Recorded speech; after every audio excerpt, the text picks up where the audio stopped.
In a world that stands on the brink of having everything spoiled for them, one man has decided to fight back.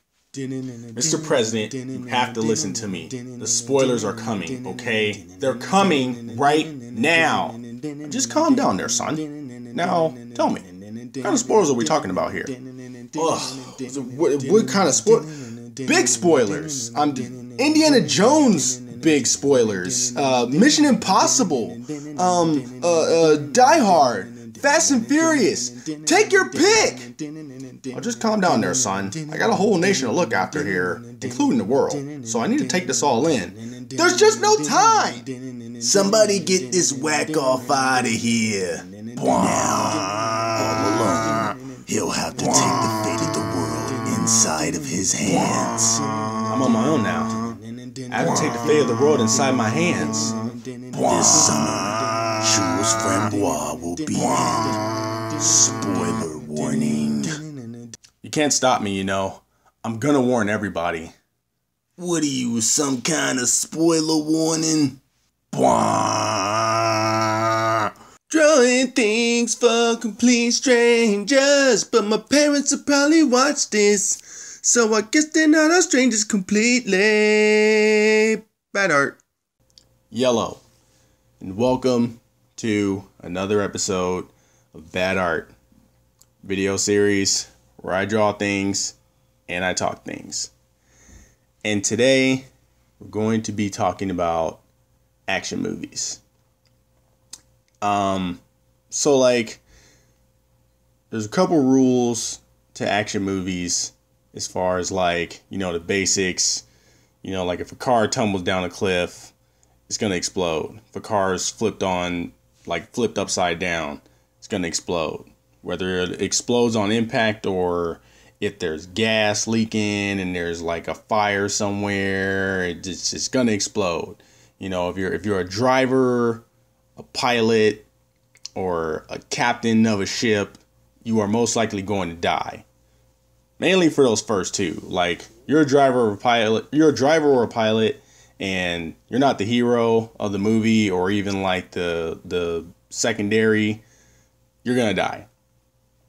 So but the golden rule of all with action movies, like you need to know this before even watching the movie.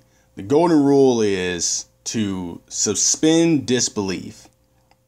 Okay? So like, you know, and we're talking about, you know, examples of that are like when somebody's walking away from an explosion in slow motion, you know, and you get that little tick in your brain and you start questioning, well, why isn't his back being seared right now? Like, why isn't it like roast beef or anything? Or why is it all that debris behind him not flying into his back as he walks away, you know?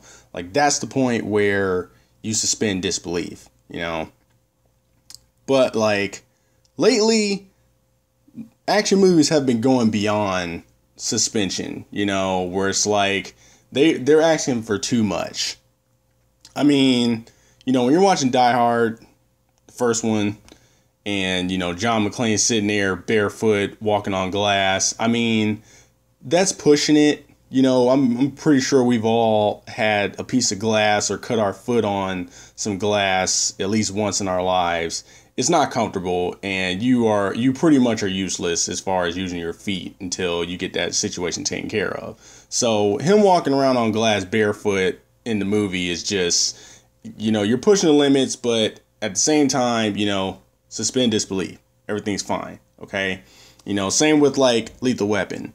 You know, you put Riggs and Murtaugh into a bathroom filled with explosives on the toilet, and they're like, okay, you know, jump in the bathtub, you know, we'll freeze the bomb and give you enough time to jump in the bathtub that should shield the blast, okay? I can even wrap my head around that. I'm fine with that. But when you have Indiana Jones doing a live nuclear blast test in a little shanty town or a little, you know, suburban area or suburban town, and the solution is to have him go into a lead refrigerator to shield him from the blast. I mean, I'm kind of with you, but I'm mostly not. You completely lose me when, after the explosion, the refrigerator is high up in the sky where planes go, and it comes crashing down, and it's bumping along the ground, and it's tumbling and everything, and you have Indy walk out just kind of like stumbling and shit. Like, that's where you lose me. That's where I'm in the theater. I'm like, no, too far, guys, you know?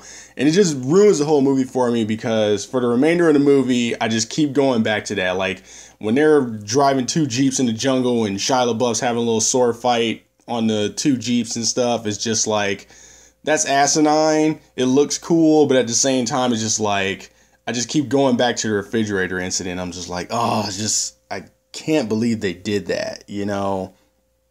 And it really just bogs my brain to why this happens. And it's only been getting worse.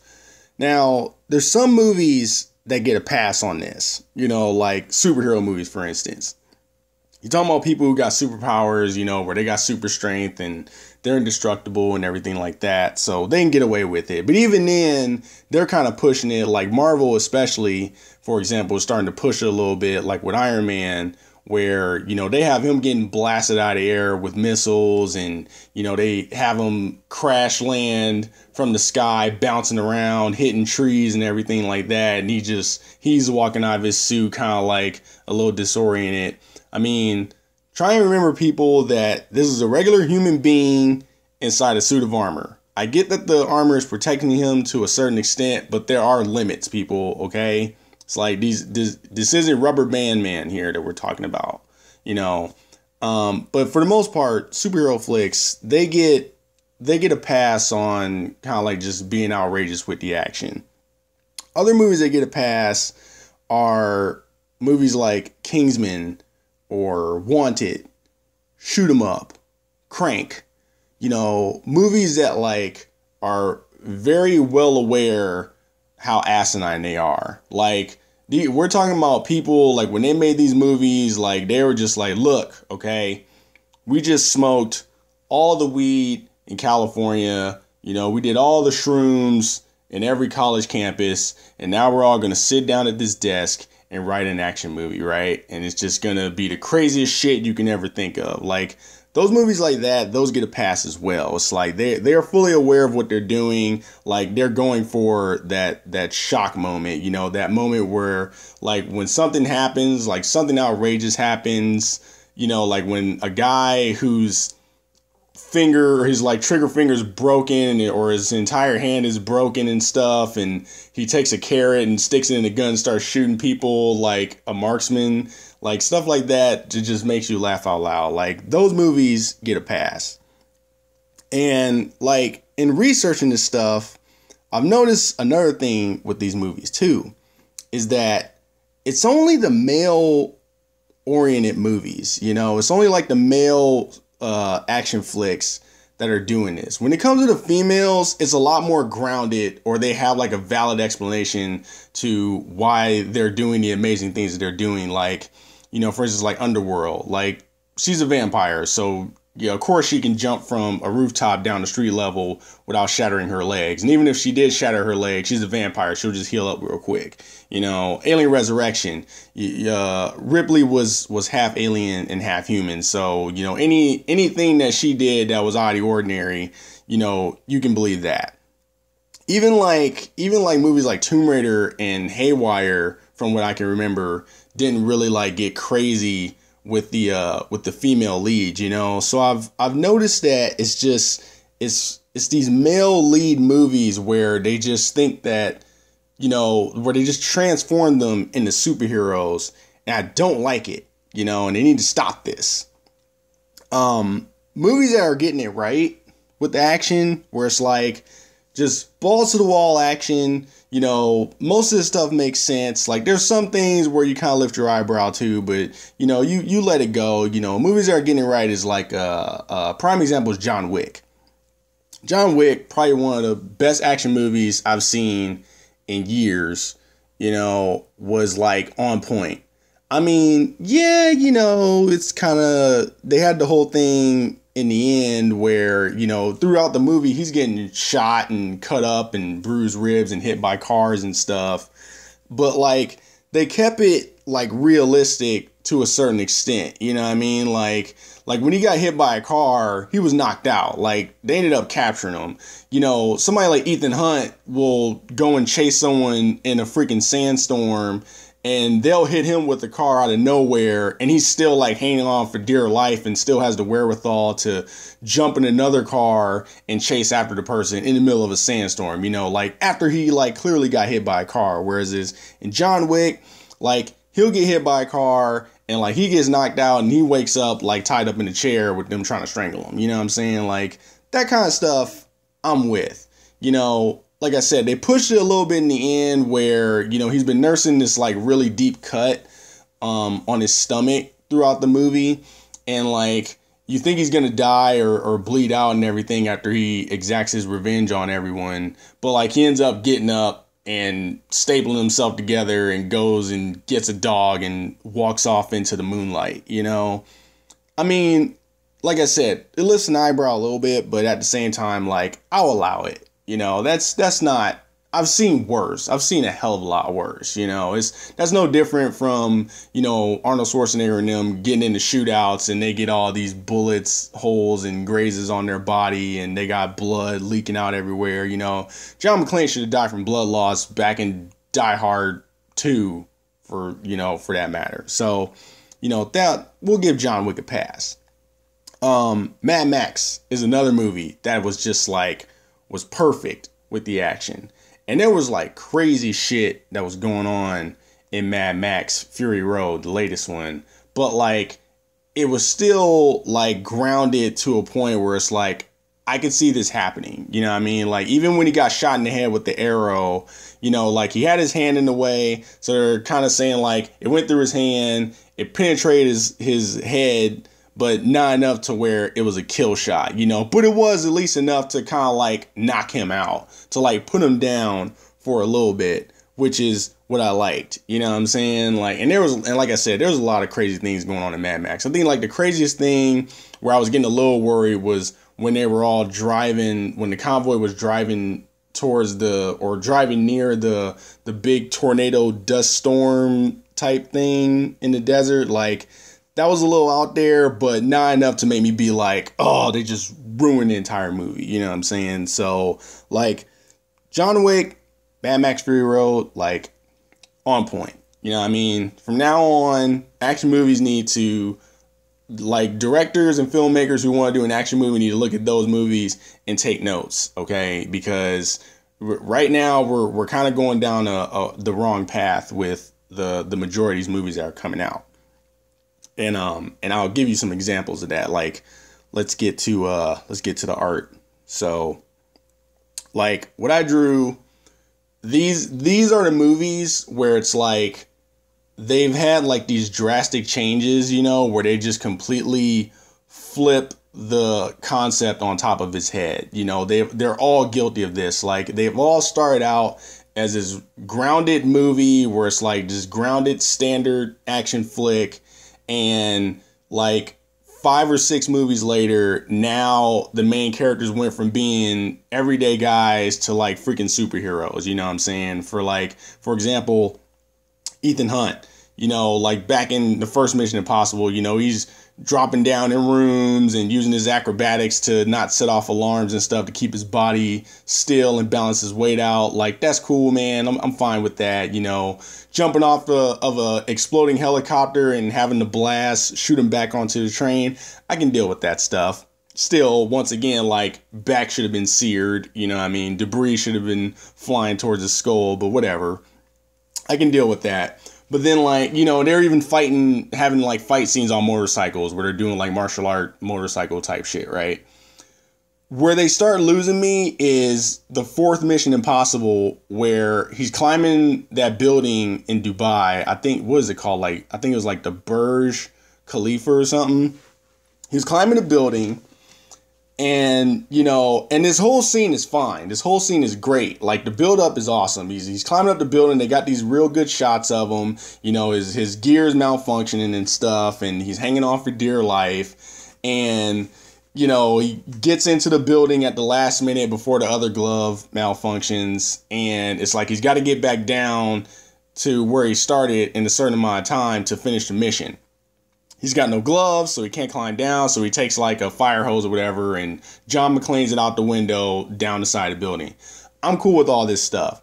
I'm even cool with him attempting to get some momentum and jump back through the window that he had first came out of. Like, I'm fine with that too.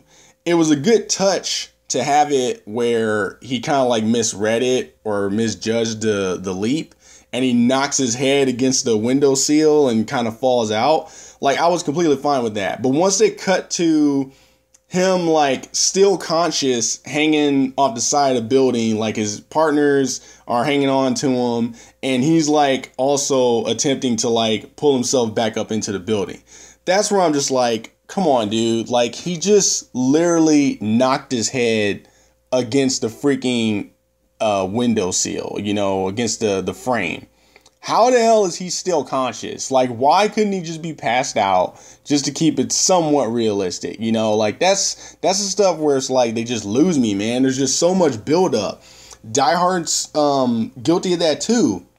When like the whole jet scene, like, let's just look past the fact that the hackers were able to patch into this air fighter's jet and tell him, oh, go attack this semi-truck that's harboring a terrorist. Like, yeah, okay. You got a fighter jet down on the city streets, like opening fire, tearing down freeway structures with civilians standing around just to get a terrorist in the truck. Like, you're causing more damage than a terrorist would, if it was actually a terrorist and not John McClane. But I'm fine with that. I'm fine with that whole scene. I'm even fine with the truck getting shot up by the guns on the jet to where the truck should have just shut down, but somehow it was still going. But anyway, like, John lands on the jet. The jet's malfunctioning and stuff because the debris from the freeway fell into it to cause that to go out of control. And John's only escape is to jump, God only knows how high he was, onto a broken piece of a freeway ramp and slide down to safety.